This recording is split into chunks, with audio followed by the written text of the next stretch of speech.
Oke, bismillahirrahmanirrahim. Assalamualaikum warahmatullahi wabarakatuh. Nah, ini merupakan penjelasan terakhir pada materi bab kedua kita, yaitu tentang penggunaan sel elektrolisis dalam industri. Nah, kemarin kan kalian sudah belajar tentang sel elektrolisis. Nah, ini merupakan aplikasinya dalam industri. Oke. Nah, penggunaan sel elektrolisis di industri itu dibagi menjadi tiga, yaitu metalurgi, kemudian yang kedua adalah industri bahan kimia, dan yang ketiga adalah industri kerajinan. Nah, kita akan bahas satu persatu ya. Yang pertama yang akan kita bahas adalah tentang metalurgi. Metalurgi sendiri merupakan suatu proses pemisahan atau pemurnian logam dari biji logam. Oke. Nah, metalurgi ini nanti akan dibagi menjadi dua, yaitu proses Hall-Héroult dan proses tembaga, pemurnian tembaga. Oke. Nah, proses Hall-Héroult. Proses Hall-Héroult ini dia menggunakan biji bauksit. Oke, gambarnya seperti ini ya. Nah, biji bauksit ini dia mengandung AlOH3 atau senyawa-senyawa yang lain gitu ya, yang sifatnya masih jadi belum murni Al gitu, masih kotor gitu sifatnya. Nah, AlOH3 yang mana biji bauksit ini memiliki titik leleh sebesar 2045 derajat Celcius. Artinya kan sangat tinggi. Nah, kemudian biji bauksit ini kan dia mengandung juga Al2O3. Nah, Al2O3 ini dia dilelehkan dengan cara dicampurkan dengan ini kriolit. Oke.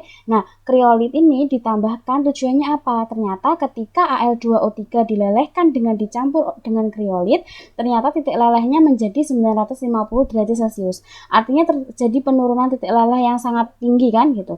Nah, makanya ditambahkan dengan kriolit. Nah, lelehan Al2O3 ini agar dia menjadi Al gitu kan, agar menjadi Al aluminium, maka harus dilakukan proses elektrolisis di sini gitu. Nah, reaksi elektrolisisnya seperti apa gitu? Tadi kan kita menggunakan Al2O3. Al2O3 ini kalau diionkan kan menjadi 2Al3+ ditambah 3O2-. Nah, reaksi yang terjadi di katoda seperti apa gitu?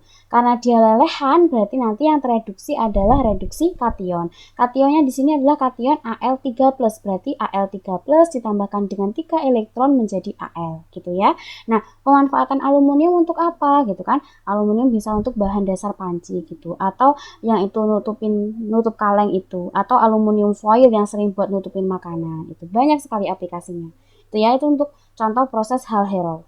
Kemudian yang kedua adalah pemurnian tembaga. Nah, pemurnian tembaga ini dia berasal dari biji tembaga. Biji tembaga itu biasanya mengandung CuO. Nah, CuO ini kemudian dia direduksi menggunakan CO atau kokas gitu kan. Nanti akan menghasilkan Cu. Oke, Cu plus CO2. Nah, Cu yang dihasilkan ini ternyata sifatnya masih belum murni gitu. Tembaganya itu bukan tembaga murni. Otomatis harus dielektrolisis agar menghasilkan tembaga murni gitu ya.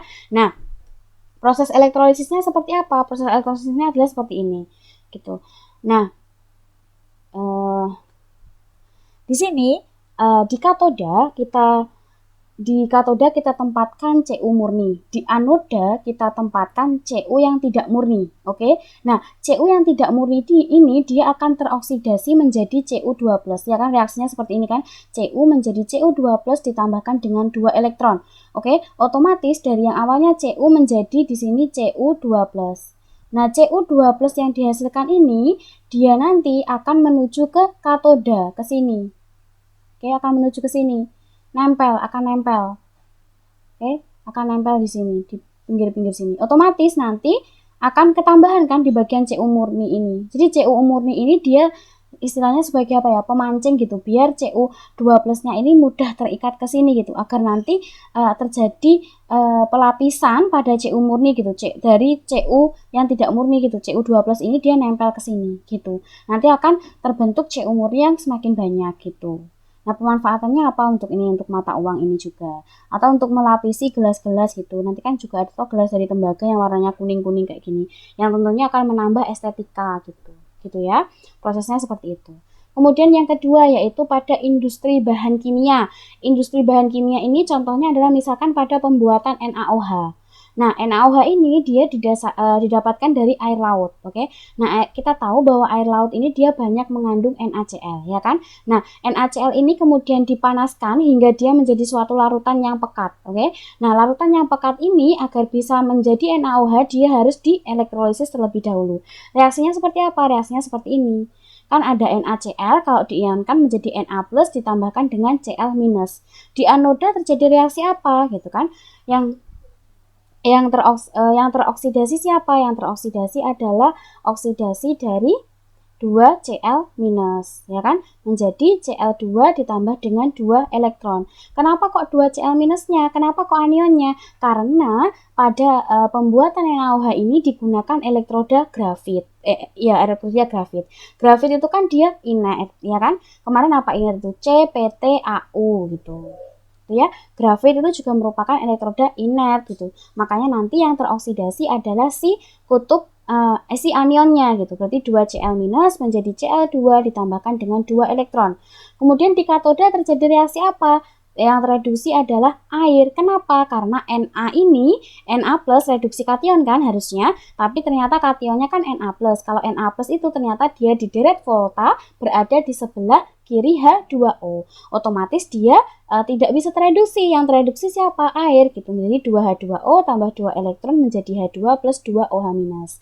Nah, kalian lihat di sini. Di sini ada Na plus, di sini ada 2OH minus. Kalau digabungkan berarti nanti bisa menjadi NaOH. Nah, NaOH yang dihasilkan inilah kemudian dikristalkan gitu. Dikristalkan menjadi kristal NaOH yang biasanya digunakan baik dalam skala laboratorium gitu atau dalam skala perusahaan-perusahaan lain untuk menjadi bahan dasar gitu. Dari bahan dasar gitu. Bisa digunakan bahan dasar untuk membuat suatu produk gitu. Nah, selain menghasilkan NaOH, ternyata reaksi ini juga menghasilkan ini gas Cl2 dan gas H2 gitu ya. Itu pemanfaatan sel elektrolisis dalam industri bahan kimia. Nah, yang terakhir adalah pemanfaatan sel elektrolisis dalam industri kerajinan. Kalian tidak asing kan melihat jenis gelas seperti ini gitu ya, yang dia seperti terlapisin seperti emas-emas gitu, kuning-kuning gitu. Nah, ini merupakan gelas yang dilapisin dengan tembaga gitu. Nah, set atau rangkaian alat elektrolisisnya adalah di anoda akan ditempatkan logam pelapis. Oke, logam pelapis. Di anoda akan ditempatkan logam pelapis. Dalam hal ini adalah Cu, ya kan? Yang mau dilapiskan adalah Cu. Kemudian di katoda ditempatkan logam yang akan disepuh atau dilapis. Oke. Nah, sama seperti tadi prosesnya. Cu ini dia akan teroksidasi menjadi Cu2+. Nah, Cu2+ ini dia akan nempel gitu ke logam yang akan dilapis gitu. Oke, Cu2 plusnya nempel, otomatis nanti bagian luarnya ini jadinya mengandung Cu kan, gitu. Nah, atau bisa juga di itu loh, perhiasan-perhiasan yang dia bukan emas murni gitu ya, bukan emas murni, dia dilapis juga, itu sama gitu. Makanya kenapa setelah beberapa bulan gitu, tidak lama gitu, masa apa sudah berganti warna gitu, tidak lagi kuningnya emas gitu. Karena ya itu dia hanya dilapisin emas saja gitu, bukan emas murni gitu. Itu ya. Nah, itu adalah beberapa manfaat sel elektrolisis yang digunakan dalam industri, baik industri pembuatan bahan kimia, industri kerajinan, seperti itu. Nah, ini merupakan akhir bab kita. Jangan lupa kita minggu depan PTS. Semoga bermanfaat. Jangan lupa dipelajari. Jika ada pertanyaan, silakan tanyakan ke Ustazah. Sekian dan terima kasih. Wassalamualaikum warahmatullahi wabarakatuh.